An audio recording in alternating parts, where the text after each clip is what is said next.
Shall we begin?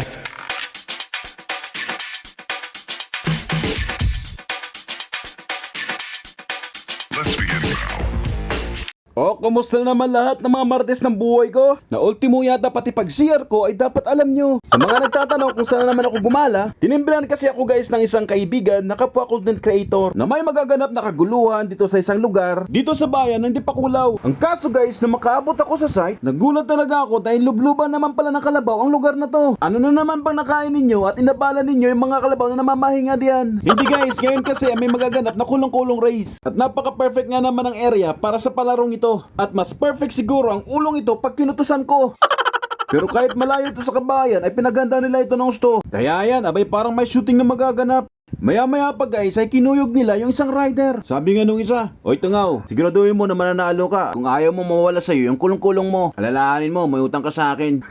Naniwala naman kayo. Pinag-pray over nila yung manok nila. Sa mga nagtatanong kung ano ba ang kulong-kulong, na kulong-kulong ay hindi nyo pa alam, isa itong DIY na sidecar na kadalasang gawa sa bakal at kadalasang ginagamit panghakot ng mga produkto. Ang mga tao kasi dito sa amin guys ay mga animal lover. So imbis na hayop ang gagamitin panghakot, ayan, kulong-kulong na lang. At yung mga kalabaw at baka, yun, kinakarne. O diba, at least nabawasan ang kanilang paghihirap. Pagkatapos ng 3 oras sa seremonya, sa wakas nagsimula na rin ang palaro. Na hindi ko talaga maintindihan kung minsan, nasa mga ganitong programa ay lumalabas ang pagiging makata ng mga Pilipino. At grabe, inaabot pa talaga ng ilang oras. Yun bang tipong gutom na o kaya tulog na yung mga manonood, parang wala pa silang balak magsimula. Sa isang kulong-kulong ay may sakay na 2 tao. Isang driver at yung isa naman ay sisisihin ni driver kapag tumimbuang yung kanilang kulong-kulong. Kasi guys, kapag tumimbuang yan ay walang ibang sisihin si driver. Kaya kailangan niya ng kasama. Kailangan niya ng balancer na sa ganon ay maiwasan ang pagtumba ng kanilang kulong-kulong. Sa unang hakbang, bawat manlalaro ay kailangan magparehistro. Pagkatapos nun ay kukuhanan sila ng larawan. Hindi ko alam kung bakit guys. Siguro para may remembrance o baka huling picture na nila yan guys. Ay sorry, joke lang yun. Pero teka lang guys, anong ginagawa ng mga gasoline staff dito? Hala, baka hinahanap na kayo sa gasolinahan. Hindi guys, mga organizer ang mga yan. Bali sila ang salarin sa kaguluhang ito. Pagkatapos nun ay babalik sila sa starting point para dun umpisa ng karera. Sila mismo ang pipindot na start ng timer bago sila magsimula. At ang may pinakamaiksing oras sa pagtapos ng track ay siyang hirangin na panalo. Grabe, pag kaya ako sumali diyan may gustong sasama sa akin. Sa track na kanilang dadaanan ay maraming mga obstacles. At kung mapapansin nyo ay naka-helmet sila pareho dahil pwede kasi sila tumilapon guys kapag napadan sila sa mga obstacles na to. Kaya medyo mapanganib din ang larong ito. Pero so, sa mga kabataan ngayon kahit lumilipad ang motor ay okay lang. Sanay na ang mga yan, dapat nga sa bundok ginanap ang palarong ito. Grabe, tignan nyo, sanay na sanay, walang kahirap-hirap. Sa totoo lang, mas mahirap pa nga sa kanila ang pagsuot ng helmet kaysa sa pagpapalipad ng motor. Bago sila bumalik sa kanilang pinanggalingan, ay kailangan muna nilang umikot ng 2 beses sa circle. Sa makatuwid ay 2 beses din nilang dadaanan ang mga obstacle na nakabang sa kanila. Grabe oh, mabagal ba kuya? Buhatin nyo na lang kaya. O diba, para manalo ka, kailangan mo ng pwersa ng iyong paa. Tatanyo na naman siguro, Daddy Dax, bakit hindi sila lumulubog o nababalaho? Kung mapapansin nyo guys, kasi ako kanina ko pa naman napansin, hindi ordinaryong motor ang gamit nila. Kasi guys, pag sumali ka diyan at ayaw mong lumubog yung motor mo, gagamit ka ng motor na magaan, yung maliit lang yung makina. So ibig sabihin, pag si Fortuner ang sinali ko diyan, guys, sa bigat ni Fortuner, baka sa starting point pa lang ay hindi na kami nakalis. Dagdagan mo pa ng kailepangtin driver, ay ano na lang mangyayari sa amin. O diba, ang talino talaga ng Pinoy, nilagyan lang nila ng kulong-kulong yung pang motocross na motor. Grabe, nabubulol na talaga ako.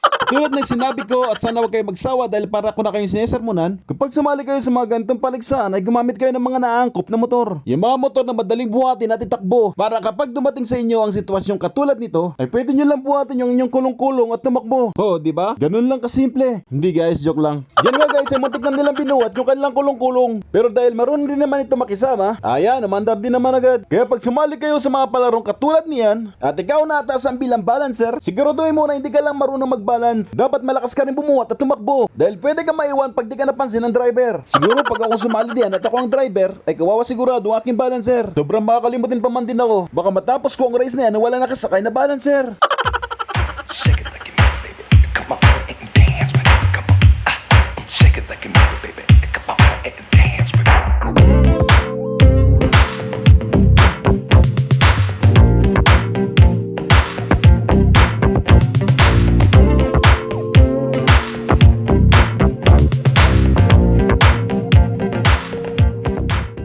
Ang totoo niyan guys ay pinagbabawal nila ang pumasok ni Numan sa compound. Pero dahil siguro kala nila kalabaw yung pumasok, ay wala namang sumita sa akin guys. At dito naman sa kabila guys ay makikita yung mga pond. At makikita mo rin dito guys yung mga bakas na kalabaw. Pero wow, tignan mo sila at talagang ini-enjoy pa nila. Abay, kumusta naman kaya ang amoy nyo niyan ngayon? At kung mapapansin nyo guys yung mga gulong ay talagang lubog na lubog. Abay, pampihira, kaya naman pala ay kapatid ko pala yung driver. Lalo tuloy ako na challenge, sana sumali rin pala ako. Tapos alam nyo guys, habang pinapanood ko sila, lalo kong na-imagine na ako yung driver. Kaya napahanga talaga ako sa kulong-kulong ng mga ito. Sa bigat nilang yun, hindi man lang ito lumubog. Ako kaya ang sasakay dyan, hindi pa rin kaya lulubog yan.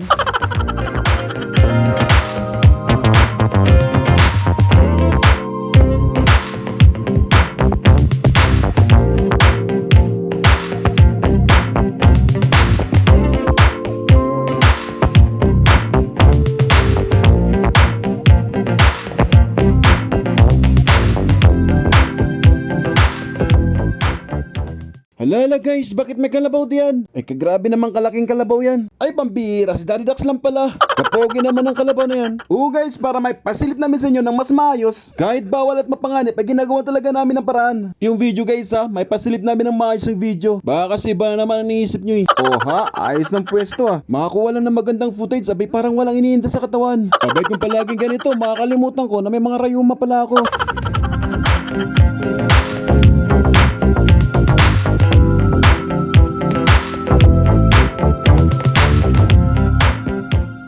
O ngayon ano ha? Wala ka nararamdaman? Abay para ka ng kalabaw na inatake ng langgam. Sa mga ganitong palaro guys, hindi mo talaga maiuwas ang problema. Mayroong aral na mapupulot sa ganitong klase ng palaro. Alam nyo ba na isa pang dahilan kung bakit kailangan dalawa sila o team ang maglalaro sa palarong ito? Kasi guys, kung mag-isa lang ni driver ay mag-isa niyang akuin ang mga problemang kanyang harapin sa daan na yan. At pag hindi niya makayanan ang bigat ng kulong-kulong ay malamang nasusuko siya at hindi niya tatapusin yung kanyang karera. At sa panahon ngayon na hindi kompleto ang senaryo kung walang taga-video. Ba't ko kayo tutulungan? Deserve nyo yan mga kuya. Ganyan na ang mga tao ngayon, imbis na tumulong, nakichismis lang.